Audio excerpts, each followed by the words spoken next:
Sibingelele uMongcwele khona phakathi kwethu. Sibingelele uBaba noma ngokukhulu kuyithoba egameni likaJesu. Amen. Sibonge baba ithuba siphalo ngokusethemba ukuba sihlephule isemba sokuphila. Amen. Ngenxa yesikhathi bazanza ngicela ukumbingelela nonke ngelihle igama lomfowethu uJesu. Amen. Ngiyabingelela abafowethu laba esihlephula nabo ngapha. Alibonge igama likaJesu. John chapter number 19 verse number 28 no 29 wakhona egameni likaJesu. Ufundeka kanje. Emva kwalokho uJesu ekwazi ukuthi konke sekuphelelisiwe ukuba umbhalo ugcwaliseke wathi ngomile.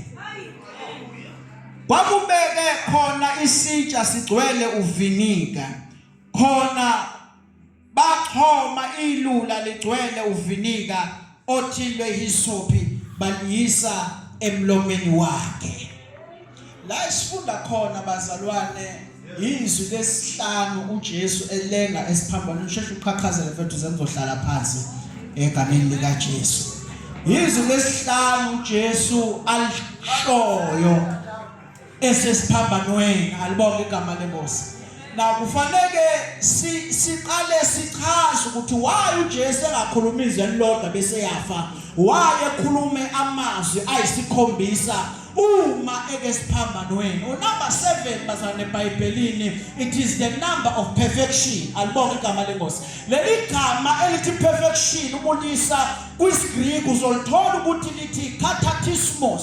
Leli gama elithi katatismos lisho to remove and to supply. Alibonge igama lenkosi.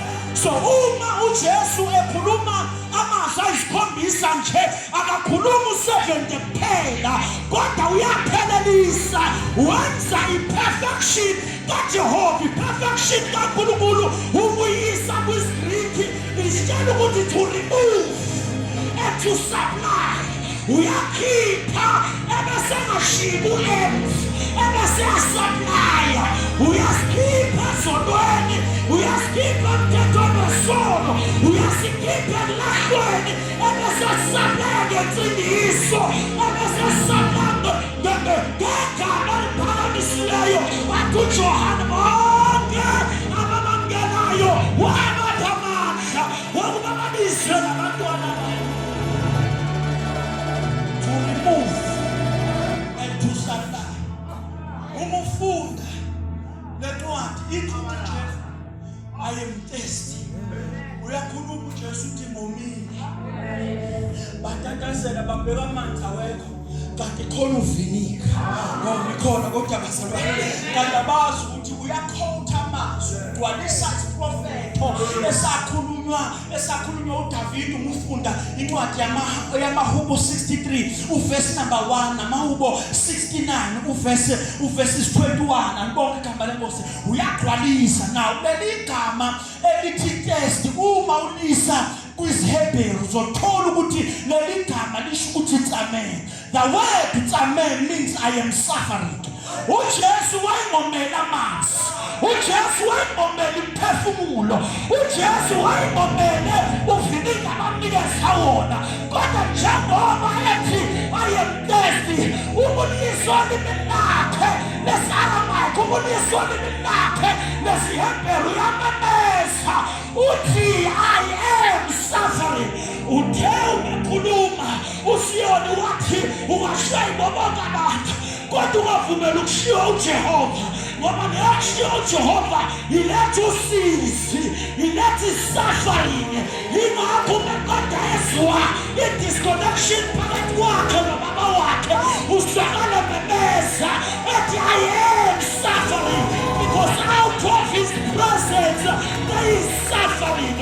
Ngaphandle kokhona bakhe kukhona ukusafarisha. I am suffering. I am suffering.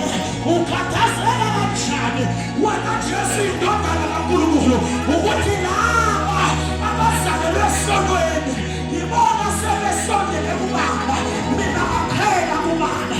So mina esenginahlwayo bona basakahlo. In other words, you are suffering on your behalf. You are suffering on my behalf. Ngamanye amazwi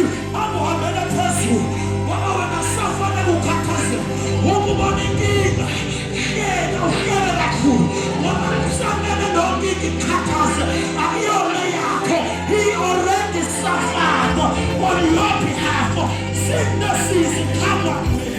Lalela uthi Isaiah 53 verse number 3 wakhona athi umuntu omhlubu owazi ukugula athi yayisithazelwe ubuso ngabantu kodwa sishanga nto yalutho sathi shayiwe ujezisiwe ngenxa yethu ishiyiwe uNkulunkulu athi 5 yebo yaminyazwa ngenxa iziphambeko zethu yebo yakhotshozwa ngobubi bethu ukuze thina isaziso sethu sisuzathi yebo nangemvimbo yakhe siphilisiwe thina. Ngicela umemezele Bhekeli ngithi he suffered on our behalf. Wakhotshozwa ukuba thina singakhotshozwa, wazi umhlubu ukuthi thina singabuzwa uhlupho.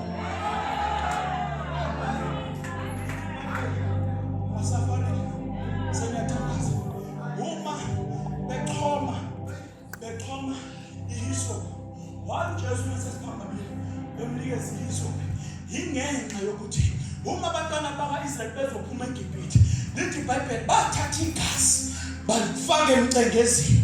Lithi iBhayibheli base bathatha isithungo sehisophi basiqwilisa. Lento yokuqwilisa ihisophi egazini isho ukuphuma. Ukuze baphume eGibhithe kafanele ihisophi lingene egazini. Kanjalo ukuze abantu baphume ezonweni kafanele kuze ihisophi emlomeni wakhe emva kokuba safarisha on our behalf. Wabazana ngiyaphinda ngamamezela wayibombela amanzi yebo wayibombela nemphefumulo. He was suffering on our behalf.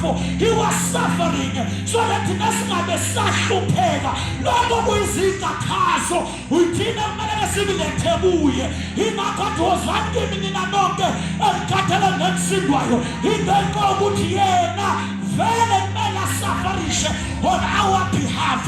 Yena kumele akhule, yena kumele ahlekwe, yena kumele lahlwe ukuze thina sibe ngcwele.